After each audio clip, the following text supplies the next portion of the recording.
오늘 우리가 깊이 파고 들어볼 기업은 바로 디스플레이 기술의 핵심 플레이어 HB솔루션입니다. 과연 이 기업 엄청난 반전을 눈앞에 두고 있는 걸까요?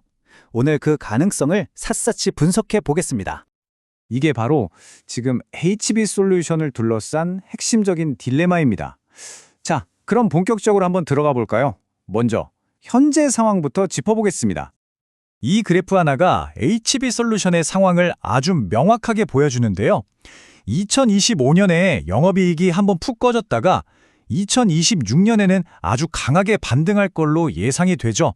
바로 이 V자 반등, 도대체 무엇 때문에 가능한 건지 그 비밀을 지금부터 하나씩 파헤쳐 보겠습니다. 이 대반전의 스토리를 제대로 이해하려면요. 먼저 이 회사가 가진 진짜 무기, 그러니까 거의 모든 프리미엄 스마트폰 안에 숨어있는 그 기술부터 알아봐야 합니다. 바로 ELB, 엣지 라이트 블로킹이라는 기술입니다. 이름은 좀 어렵죠? 근데 역할은 아주 간단하면서도 또 굉장히 중요합니다. 우리 스마트폰 화면에 카메라 구멍 있잖아요. 그 주변이나 가장자리에서 미세하게 새어나오는 빛을 막아주는 아주 정밀한 공정이라고 보시면 됩니다. 맞습니다. 만약에 카메라 주변에서 빛이 막 새어나온다? 그럼 그걸 프리미엄 스마트폰이라고 할 수 없겠죠? 바로 이 사소해 보이는 빛샘 현상을 완벽하게 잡아주는 게 HB솔루션의 핵심 기술력이고요. 이게 바로 완벽한 화면 몰입감을 만드는 결정적인 한 수가 되는 겁니다. 그리고 이 숫자가 모든 걸 말해주죠. HB솔루션은 그냥 이 시장에 있는 여러 회사 중 하나가 아닙니다. 압도적인 세계 1위고요. 심지어 북미의 그 핵심 고객사에는 독점적으로 장비를 공급하고 있어요. 대단하죠?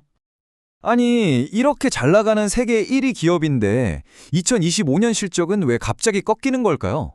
그리고 더 중요한 건 뭘로 다시 일어설 수 있을까요?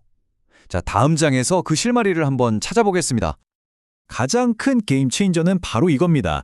2026년으로 예상되는 북미 거대 스마트폰 기업의 폴더블폰 출시. 시장은 바로 이 폴더블폰이 HB솔루션에게는 새로운 수요를 폭발시킬 엄청난 변곡점이 될 거라고 보고 있는 거죠. 폴더블폰은 그냥 화면이 접히는 게 다가 아닙니다. 이게 구조가 훨씬 복잡하거든요. 접었다 폈다 하는 과정에서 디스플레이가 받는 스트레스도 다르고 그 미세한 틈으로 빛이 새어나올 확률도 훨씬 높겠죠. 그래서 훨씬 더 정교하고 까다로운 ELB 기술이 필요하게 되는 겁니다. 바로 이 지점이 HB솔루션에게는 새로운 그리고 더 높은 부가가치를 창출할 기회의 땅이 되는 셈이죠. 시장이 얼마나 커질지 한번 보세요. 2026년에 1,000만 대, 그런데 바로 다음 해인 2027년에는 무려 2,500만 대로 2배 이상 뛸 걸로 보고 있습니다. 이 엄청난 양의 폴더블폰 하나하나에 HB솔루션의 기술이 들어갈 수 있다는 얘기입니다. 그리고 이야기는 여기서 끝나지 않습니다. 스마트폰뿐만이 아니에요. 이제는 태블릿, 노트북 같은 IT 기기 전반으로 OLED가 확산되고 있거든요. 이건 HB솔루션 입장에서 보면 스마트폰 시장 외에 또 하나의 거대한 성장 엔진이 생기는 거나 마찬가지입니다. 자, 2026년에 폴더블폰, IT용 OLED라는 정말 강력한 카드들이 기다리고 있는 건 알겠습니다. 그런데 그 전까지 당장 힘든 2025년을 버텨야 하잖아요? HB솔루션은 이 어려운 시기를 어떻게 넘기고 있을까요? 그 해답은 바로 새로운 시장, 중국에서 찾았습니다. 아주 빠르고 전략적인 움직임이었죠? 이 데이터가 모든 걸 설명해 줍니다. 보세요. 2024년에 고작 6%였던 중국 고객사 비중이 2025년 상반기에는 무려 37%까지 치솟습니다. 엄청난 변화죠? 주력 시장이 잠시 주춤하는 동안 이 중국 시장이 든든한 버팀목 역할을 해주고 있는 겁니다. 그러니까 핵심은 이겁니다. HB솔루션이 그냥 2026년만 바라보면서 손 놓고 기다리는 게 아니라는 거죠. 주력 시장의 부진을 중국 시장 개척으로 적극적으로 메우면서 다가올 기회를 준비하고 있다는 겁니다. 좋습니다. 2026년의 그림은 이제 확실해졌습니다. 그럼 그 너머는 어떨까요?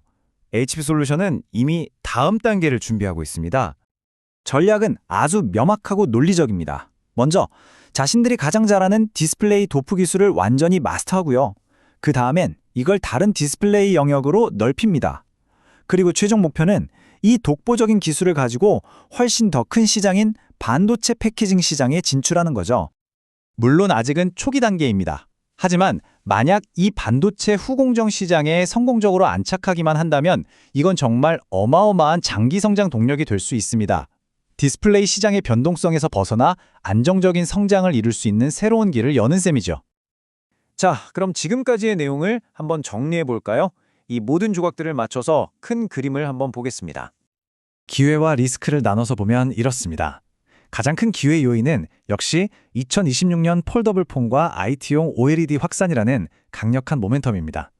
반면 가장 신경 쓰이는 리스크는 바로 중국 정부의 지원을 등에 업은 현지 장비업체들과의 경쟁이 점점 더 치열해지고 있다는 점입니다. 결국 HB 솔루션의 미래가 마치 폴더블 폰처럼 새로운 형태로 접히고 있습니다. 과연 2026년은 이 모든 잠재력이 활짝 펼쳐지는 원년이 될 수 있을까요? 시장의 강자가 일시적인 어려움을 딛고 다시 한번 도약하려는 지금, 앞으로의 1년이 그 승패를 가를 아주 중요한 시간이 될 것 같습니다.